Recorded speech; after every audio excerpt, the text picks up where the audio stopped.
Now it's my pleasure to introduce our dynamic and accomplished keynote speaker, Mike Lydon, whose presentation is titled Strong, Healthy, and Just Communities in a Post-Pandemic World. Mike is an internationally recognized smart growth strategist and tactical urbanist who has a long history in the smart growth movement. This morning, Mike will share some extensive research he's done on the new opportunities and imperatives for smarter growth that have been catalyzed by the pandemic. Mike's impressive background includes his being the principal and founder of the active transportation and consultancy firm Street Plans, based in New York City. He's the creator of the Open Streets Project and co-author of the globally acclaimed book Tactical Urbanism, Short-Term Action, Long-Term Change, Volume 1. And in 2018, he and his firm worked on initial planning for the streetscape improvements that are now under construction along the Broad Street corridor here in Providence. Following his keynote, Mike's going to join us for a local leader panel reacting to and discussing how the opportunities and imperatives he'll be describing can be seized across Rhode Island. That panel will include Lieutenant Governor Sabina Matos, Wynonna Nelson Davies, the Executive Director of the Economic Progress Institute, and myself. So Mike, welcome back to Providence. Thanks for sharing your wisdom with us today.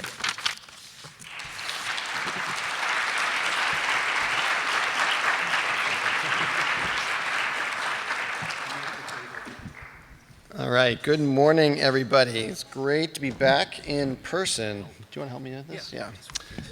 We're going to get the presentation pulled up, but first I want to say thank you to Grow Smart and for all of you for being here. You know, at Street Plans, we've been around now for almost 14 years, and very early on, Grow Smart was a very early client of ours doing some bicycle surveying of 3 different communities across the state. So that was a really helpful contract and opportunity for us to expand our work here in Rhode Island. We've since come back several times, so it's great to be back here in your state. So we are a planning and design firm. Both my partner and I have a very strong background in sort of land use, urban design, zoning, but our passion has really been for the last decade or more about transportation, public space, and access to transportation and public space. So we work on a lot of projects with communities where we kind of serve as a bridge between the communities and the grassroots groups, the nonprofits themselves, and bring our technical expertise to the table to partner then with city government, regional government, state governments, and foundations at all levels. So I'm going to focus on 4 main topics today: land, transport, climate, and our response. So to start with land. Some of you might know this great little project. So just zooming out, we've heard about the crisis here in Rhode Island. Your crisis is shared with states, with regions, with cities across the country. For a generation or more, we have not been producing enough housing, and particularly affordable housing, across the whole country. You know, with the estimate of 5 million plus units or more in shortage at the moment. Clearly, this was exacerbated by the pandemic.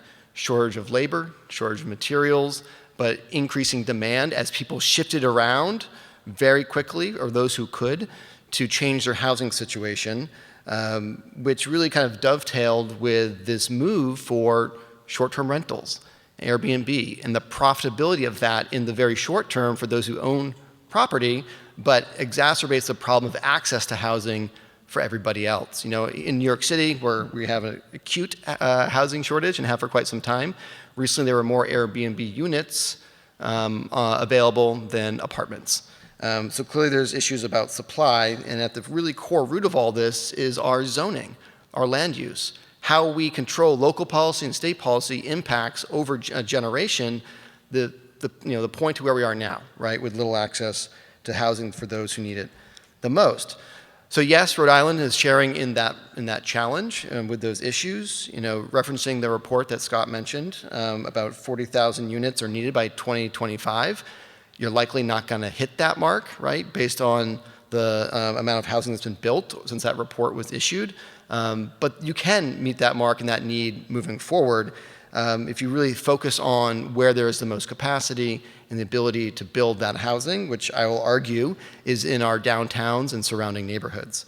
And of course, again, we see the disproportionate impact this has on people with the least amount of resources who get outbid or are unable to keep up with the rise in housing prices. So there's a perception of housing.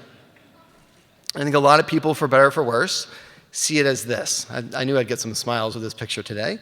I'm not going to wade into your particular battles here in Providence or elsewhere, but I think in reality we know that when we really think about more housing, we can do it at this scale, right? On small lots, by rehabbing existing buildings and having them on bus lines, walkable to main streets, and the heart of our communities are schools, libraries, parks, and rec centers. This model, the cottages on the green from Union Studio, I don't know if anyone from Union Studio is in the house today, but great work to deliver really beautiful and affordable housing on a small but still dense scale. This could be a vision, and I believe is part of the vision for affordable housing here in the state of Rhode Island.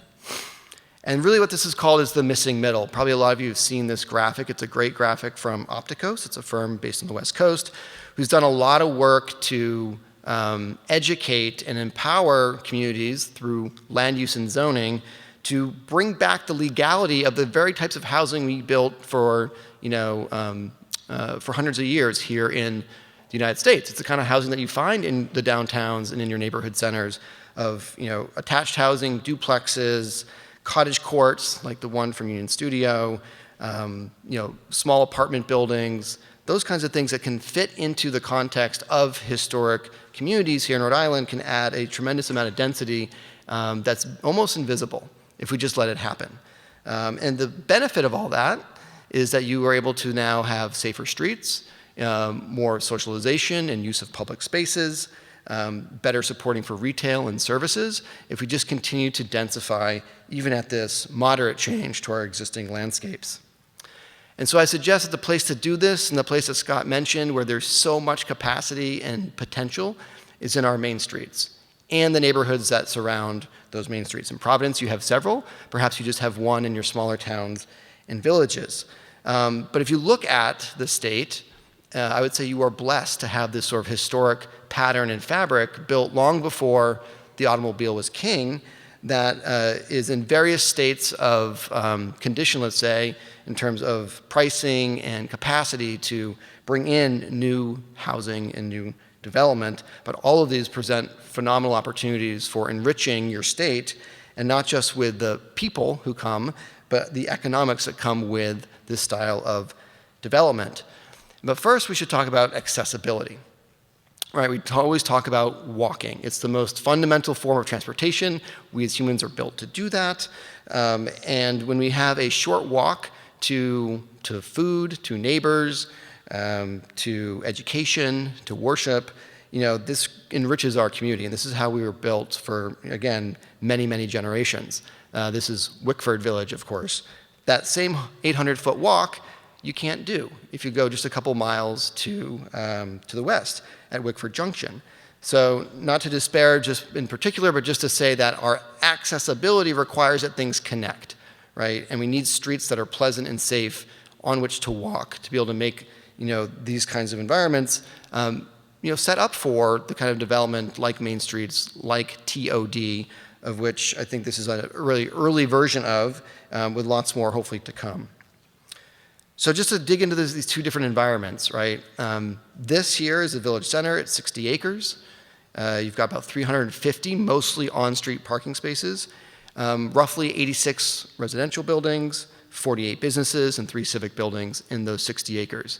I would argue that those 60 acres do a lot for the available space that they're using to produce that village vibe and the diverse sort of landscape and opportunity to connect with neighbors and to participate and own or visit businesses. If you think about the same allocation of land, just back at Wickford Junction, those 60 acres look like this. You basically have a parking lot with a few businesses, right? So when we talk about the use of land, the same amount of land, we've got to be more efficient and smarter about how we develop that land.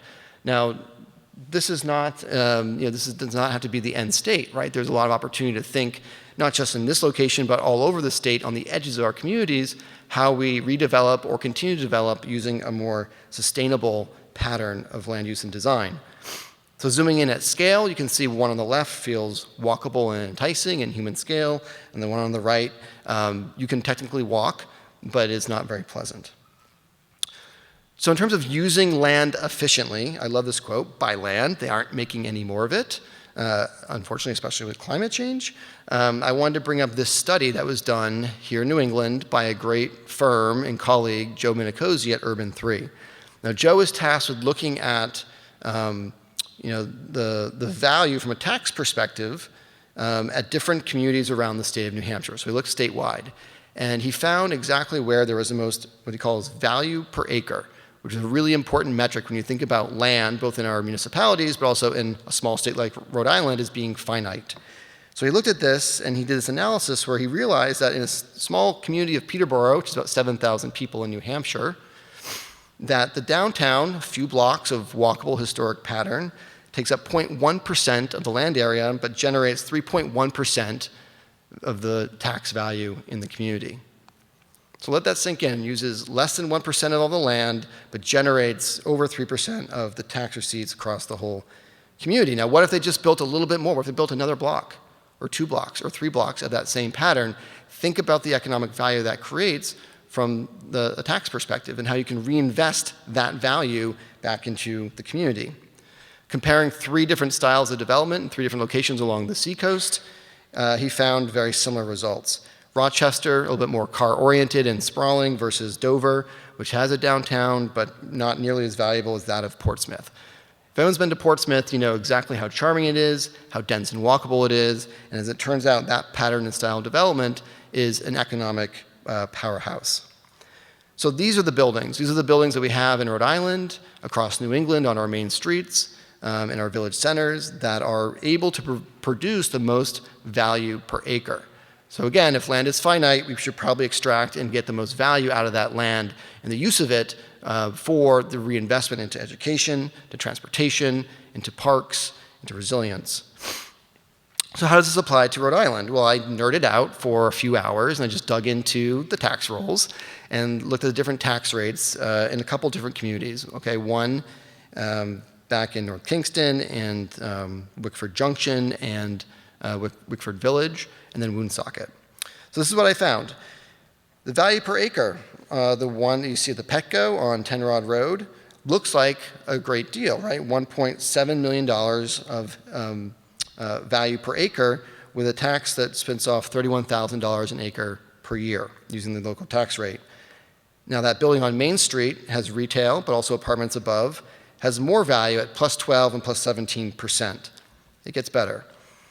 If you look at just a single-story retail building, which is a bank, and then a bank in the village center, you can see from a little over 30,000 tax value per acre on 10 Rod Road is almost 50 grand an acre with that 2-story building in the heart of the village. Same kind of use, bank and bank, but one has apartments above and is in a much more valuable setting in terms of its efficiency of land use. And finally, look at the Walmart. 12 acres out at Wickford Junction, 12 acres of land to produce that assessed value, which is quite high, right? It looks very valuable, 1.3 million per acre. But look at this 1-story historic little tiny retail building on a tiny lot in the village center that sells kettle corn, I believe, which has a small assessed value on its own, but per acre is almost 400% more valuable per acre than the Walmart. So if we're going to be using finite land, we should be using that land more efficiently. If you had just more kettle corn stores, you probably only need one. But if you had just more of that kind of form of building on smaller lots, the value is tremendous. So North Kingston, Wickford, a wealthier community, right? More in the mid part of the state. So I looked at Woonsocket. Similar kind of story emerges in Woonsocket. You've got a mobile phone store and a strip mall on the edge of town and a very large sort of retail complex. You've got a mobile phone store in the downtown, a 2-story building. You can see there almost 100% more value on the building on the right. Take a diner out on that same road on the strip. Take a diner downtown, a 3-story building, and you can see it's almost a 700% increase in per acre value for that community. So let this sink in, think about how we use land, how we tax land, and what are we getting back for the use of that land into our communities, and how can we do better?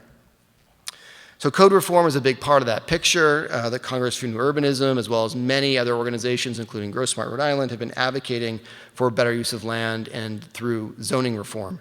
CNU had partnered with the state of New Hampshire's Finance and Housing Authority to do similar work as they had done in Vermont, to look at the impediments to better sustainable zoning and land use. It's very similar to some of the work that's been done in Massachusetts, the 40s, right, 40R, 40S, 40A, that encourages transit-oriented and affordable housing development. And then your neighbor in Connecticut, with HB 6107, has advanced many zoning reforms, including allowing now accessory dwellings and the capping of parking requirements for new units of housing.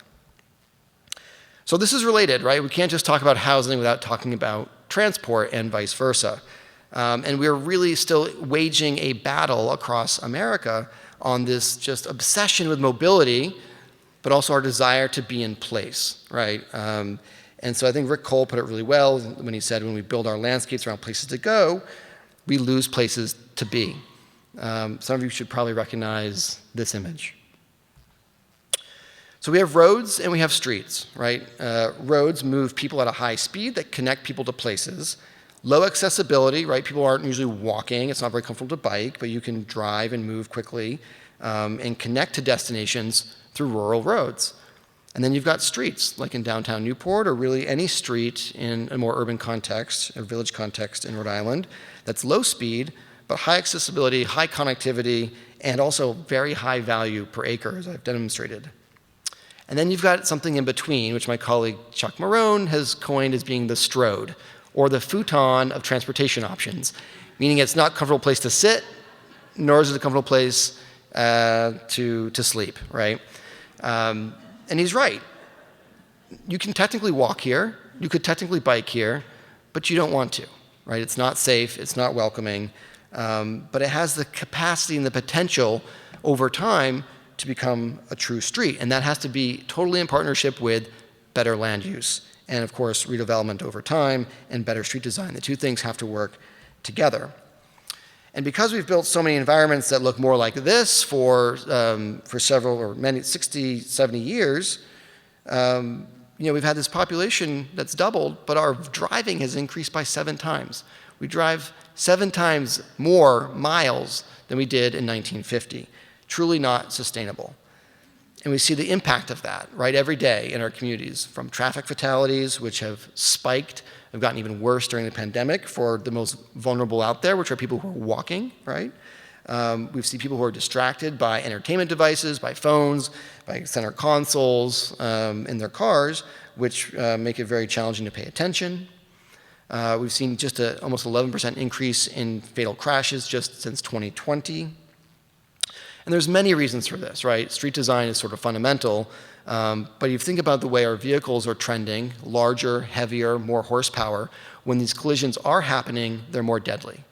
And so, these vehicles get very highly rated for safety for those who are in the car, but what about everybody outside of the car who's moving around the community? So these crashes, these fatalities are not felt equally, just like everything else in this country and perhaps here in Rhode Island. Those who are the most vulnerable are the most impacted. So if you think about race, income, age, those who are most vulnerable to traffic crashes and fatalities, our children, our elderly, our low income, and black and brown. And this says the hidden inequality of who dies in car crashes from a few years ago. This article was written, but I think for a long time this was known. And what have we done about it? Right? We need to make streets safer and more accessible for everybody. So we can't keep doing this. This cannot be what we invest in moving forward. It truly is not working on all levels of analysis in terms of sustainability, accessibility, safety, et cetera. Moreover, we can't just electrify our cars and be done with it, right? If autonomous vehicles even do come in the future and drive themselves, we still very much have a spatial problem, right? And basically, the basics of geometry are at play here. This is a great tweet from this guy, Hayden Clarkin, from a couple weeks ago, where he looked at the parking that's required in Cupertino, California, home of Apple, and then he looked at what that would do if you had to provide parking for the Empire State Building. There would be no Midtown Manhattan, right? Think about all the value erased by the requirement to build that parking. So a great book from Donald Shoup, The High Cost of Free Parking, has really started to have an impact on policy and the way we think about not just transportation, not just urban design, but also housing, right? How big is a parking space? It's a pretty nice sized bedroom, right? 8 by 20, pretty comfortable place to sleep.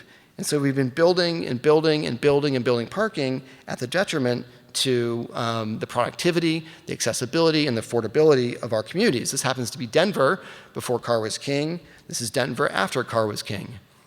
We literally decimated our cities, and Denver's not unique. Providence did the same thing, right, in the 60s, 70s, and it really wasn't until the 80s and 90s when we started to kind of wake up from this gasoline-induced stupor and realized maybe this is not the best use of our most valuable land. Providence today, right? Congratulations to everybody who's put years of work into reclaiming and building a better downtown. There's still work to be done, but think about where you were and where you are today. Tremendous value being created right in the heart of the city and the state. And so a lot of that requires these little policy changes like parking reform, not mandating minimums for parking, but creating maximums or even abolishing the need to provide parking at all. Providence has done it, Woonsocket's done it, and I would encourage many more communities across the state to consider doing the same. And so when we think about affordability, when we think about transportation, again, they're the same thing, right? They're the same side, they're two different sides of the same coin. So if you pull up the Housing and Transportation Index from the Center for Neighborhood Technology, I know that's wonky sounding, the point being that downtown environments are much actually cheaper to live in when you look at the cost of transportation. So if you want to build affordable housing in Rhode Island, don't put it far from the bus lines, don't put it far from the downtown, don't make people own and operate a vehicle just to get to work, to pick up their kid, to go to the park.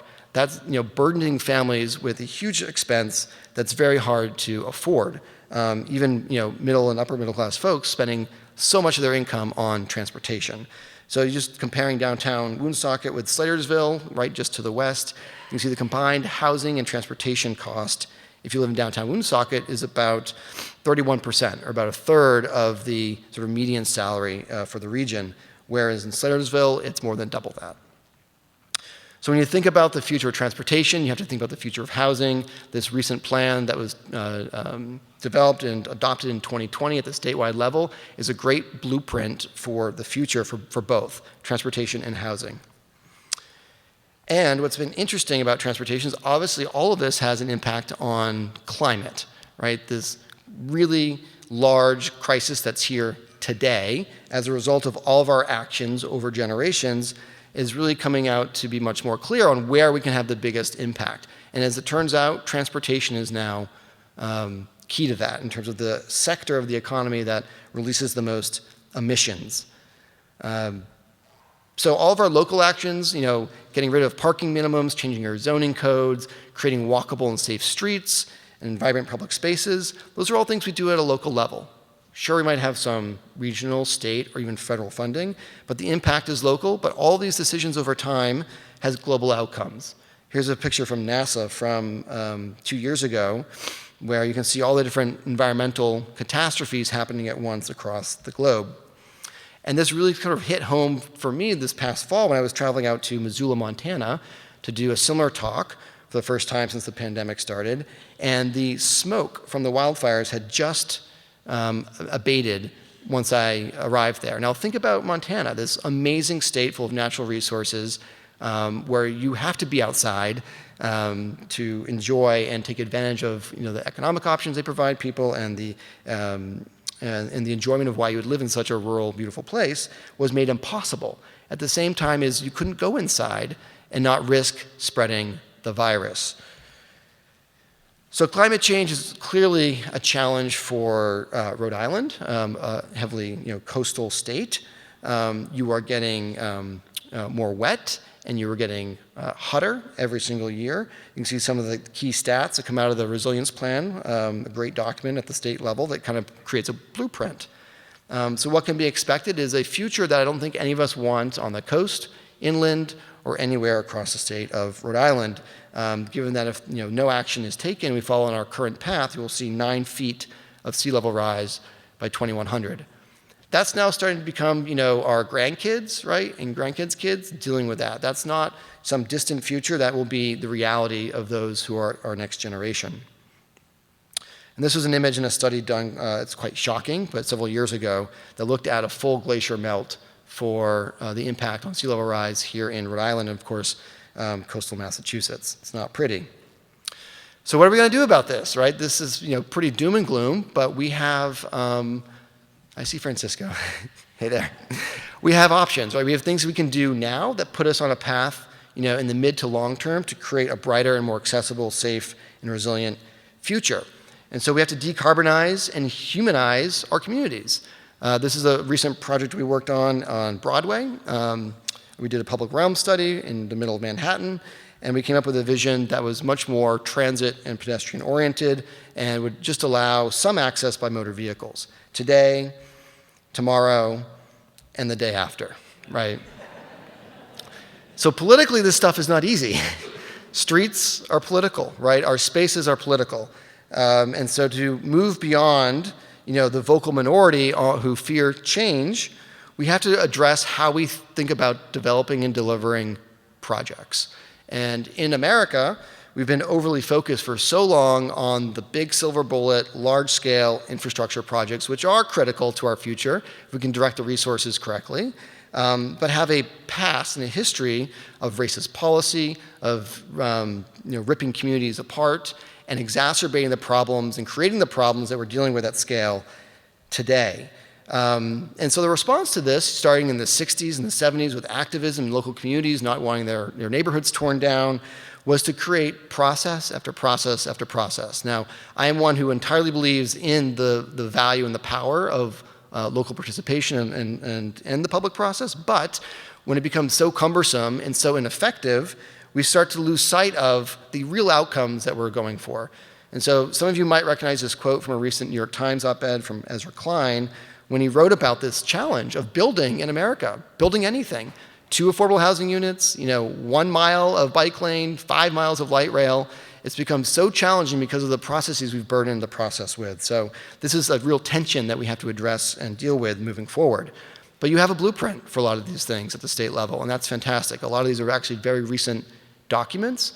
Kudos for getting some of these out during the pandemic. I know that was not easy, having been involved with similar types of projects of late. But you can't let these great documents and these blueprints just sit there. And I know you won't, but you have to really think about what can we do tomorrow to keep making progress towards the future. And my argument, and what we focus on a lot at Street Plans, is starting with small, short-term, lived experience by communities to kind of understand what change can mean for them, that it's not just super scary things that are going to change the community forever, but they can actually enhance the community and make places more welcoming and successful.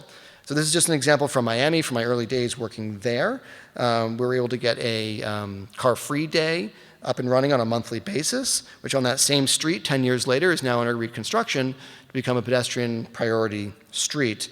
And sometimes it takes that long. It can take 10 years to go from these experiences to that point. But if you don't do this, it's very likely you will never get to that. So we think that politically this is a key way to approach change making, and we call it tactical urbanism, which is a really wonky way for start small and grow from there. See what works and what doesn't. And so we look at these big infrastructure investments like the BRTs of the world, and you need those here in Rhode Island. We need those in our cities and communities, but you're not going to get there overnight.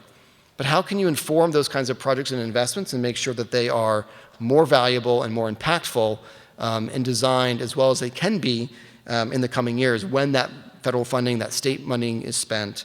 And so tactical urbanism allows for the day of, kind of weekend-long demonstration projects at a very low cost. You've seen the MBTA do this a lot in Boston with just throwing out cones for a week and seeing how that works on their bus system, to pilot projects which can use still low-cost materials but certainly deliver high-impact projects and allow us to truly evaluate what's working and what's not before we would get into a capital design process. And then there's interim design. What can you do to fill that 10-year gap or that 5-year gap? How can we deliver value now while we wait for those long-term permanent infrastructure investments to happen? And so the benefits of this approach is that people work together in new ways, right? We go out into the streets and the communities, we make that change together. It's extremely data-driven, so we can collect the information about how people feel about it qualitatively, but also how it's working quantitatively. And we find this builds political will faster to deliver those changes that we need in our communities most. And this is just an early example from 2013, actually, almost a decade ago, when I took this idea to Penrith, Australia, and we delivered a tactical pilot project, which 4 years later is what you see there in the lower right. So, Providence, you've done this, you keep doing this is great. Others in the state, I hope, are doing the same thing. But how do we take this concept of tactical urbanism and safe streets and inclusive public spaces and use that to inform these lasting investments? And so back in 2018, which is the last time that I was here, I was working with Martina, with Mayor Lorza and many at the City of Providence and the neighborhoods to kind of reimagine what Broad Street could be in the future if we were to redesign it for people. Right, so this was a great mural. We had 4 different mural artists who joined us over a couple days to install these projects. And the idea was just to really get feedback, right? To give people a different experience of Broad Street, whether it's cycling, it's walking, it's meeting neighbors, it's enjoying public art, of which you've got incredible talent here in the state and, of course, in the City of Providence to leverage, to create these kinds of spaces that would, potentially be placeholders for the lasting coming change, which now is upon us. I understand that Broad Street is now under construction. So congratulations to Providence for being such a leader, not just in tactical urbanism and the safe street design, the Great Streets program, but really being able to follow through quickly. 4 years is lightning fast, right, when you think about capital project development and delivery. And I'd like to think that some of the work early on helped to inform these investments that are being made now. But, this was a 2-day, 3-day project. It washed away in the rain. I just want to give you a couple more examples of things that can be longer lasting. Here's a pilot project, so not a demonstration, but a pilot of a 6-block stretch in Asheville, North Carolina, on the edge of downtown. Had a speeding problem, had a walkability problem, but had a very changing land use context with infill development happening and new types of demands being placed on the street. So with this change, we saw that the average speed was reduced by 28%. Speeding cars, which before were 2 out of 3, went down to 1 out of 5. The highest speed before the project was 90 miles an hour, if you can believe that. Afterwards, 41 miles per hour, still too fast, but better. And the same number of vehicles traveling up and down the street. There's a whole story to this, but really I'll just share a couple highlights. We worked with an organization called State of Place, which uses 200 different variables in urban design to measure and evaluate places, which is a great tool for before and after. And so the index score went from a 42 to almost a 72. And perhaps the biggest value was that the anticipated return on investment was $23.40 for every dollar we spent on that project, which I think was about $150,000 all in. So in 2020, the city released an RFP based on that 1-year pilot project, of which some elements are still around, and used it to inform a capital investment that's now going to be coming in the future. So now they're taking that into the design and construction phase. And then finally, interim design, right? That placeholder between a successful demonstration or a pilot. What can you do for those 3, those 5, those 10 years? Well, this would be it. This is Culver City. This is a whole program called Move Culver City, which we've been engaged in now for a couple of years. They're looking at their 3 key transportation corridors, their commercial corridors, and thinking about how they can totally transform them quickly using interim materials and a tactical urbanism process. So the first corridor under study was a 1.3-mile segment through the heart of their downtown. And by the way, this is where all the movie studios are. So telling Apple and Amazon that their employees can no longer drive on 5 lanes of traffic to work was certainly an interesting challenge, but one we were able to meet. And really the point of this was to bring safety as well as the reality, of make their vision of TOD and safe streets through biking and walking a reality more quickly. So we worked with a lot of partners over several months, and about a year-long process, went through this design phase, and then made sure we had bus lanes, pedestrian safety in the form of 32 different curb extensions along that first corridor, which we painted with asphalt art, focused on micromobility, and of course, placemaking. And just very quickly, this is the street before. You can see how unpleasant that would be perhaps to walk or bike on.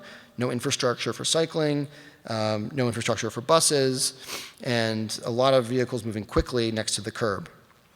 There's the after. Before, Culver Boulevard, heart of the downtown, 0% curb-to-curb street space for sustainable mobility. This is the project afterwards, where about 2/3 of that space was given over to walking, cycling, and of course the bus. And this was co-delivered with hundreds of volunteers who came out to help us paint and to get engaged in the process from the very beginning, and then to deliver it, right? So it's one thing to put a sticky note on a map. It's another thing to go out and actually do it and change your streets for the better together. So this is being studied with monthly reports to understand how it's operating. We've seen a big jump in transit ridership, at least over the last couple of years anyways, still down from pre-pandemic for obvious reasons. Cycling is up 85% from before the pandemic on the corridor. Bus on-time performance is 89%, which is quite high. The car travel times are actually down 9%. So we removed 2 travel lanes entirely, plus parking, and the travel times have actually, on this corridor and others, is doing better. And the car volumes are about the same from before the pandemic. It's the same street, still moving 14,000 cars a day, only we've built in all this value. So I'm going to conclude with just a few lessons from the pandemic, particularly as it relates to streets. This is my neighborhood in Brooklyn. Very quickly, we had this imperative to design to a new increment of space, 6 feet, right? And so in New England, you had to stay wicked far apart. I can say that because I'm from Maine. In Toronto, you see an artist showing how difficult that is to do in an urban environment. Any village center, any downtown, all of a sudden 6 feet was hard to achieve. This new increment caused many people to realize it's very hard to live in New York with 6 feet between us. In fact, it's impossible. But very quickly, communities pivoted into a tactical approach to responding to the pandemic, broke down the barriers, said what is needed now, how do we do it as quickly as possible. And really about 6 different types of responses emerged, which we started to catalog and then worked with NACDO to transform into guidance around how to deliver everything from graduations to faster buses for essential workers to delivering COVID testing in the streets. All in all, 16 different types of ways that streets could be repurposed, not just during the pandemic, which we're still very much in, right? To respond to it and become more resilient after the pandemic. And we've seen more than 400 different cities around the world take some form of action in streets, largely using those 6 core tactics from nearly 1,400 applications. And so the question is, what have we learned from that? What are we going to do with this sort of period of time where we've transformed our environment? Are we going to move back to normal, or are we going to actually think about the value and impact that's had around the use of our public spaces, which primarily are our streets? 3 key lessons. We can manage streets flexibly. Time of day, day of the week, season of the year. There's ways to manage our streets and do that inexpensively that can also inform longer-term lasting investments. Social context is more important than physical context. I think this is something that planners have to unlearn, which I've had to unlearn, that you're just so focused on the street and the building and the space that really you have to think about the social context, and that you can really only move at the speed of trust. And that's something that became so clear during the pandemic when it was like, change the streets, get everyone outside, and many people were like, wait, what is this about? Who is this for? What is the value of this? And that was very clearly on view in Oakland, California, which you see here, where there's a huge amount of mistrust around all of a sudden more barricades and cones being thrown in the street, supposedly for the Slow Streets program, when the community had suffered through construction for years on some of their main corridors, right? So the aesthetics of it had to change. The way people felt about it, had to improve with the investment in planters and things that felt and looked more like the aesthetics of the community. And finally, streets produce tremendous value, and we have to share that value. In New York, we had more than 10,000, and still do, restaurants operating on our streets and sidewalks. Sometimes that's entirely in the street, like you see here on weekends. Sometimes it's just on the sidewalk or on the curb lane. This program is credited with saving over 100,000 jobs. And I did the analysis, and you can expect somewhere around 500% increase in value creation from using the parking lane for dining rather than parking, based on sales tax increases, which the city and the state share equally. And with that increment of value that gets created, we can skim that value off the top and reinvest that value in communities that need it the most.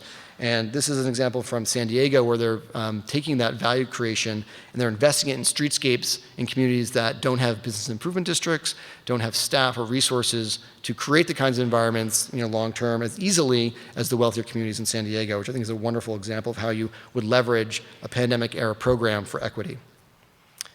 So no, New York is not dead. Please come visit us. It's very much open. It is what we call the city eternal. Life is back in the public realm. I see life is back in Providence as I got off the train last night, which is a really exciting and important thing. But I would argue that, moving forward, what we've learned is we've got to do things. We have to do them quickly. We've proven to ourselves we can do it. We've seen the value of that.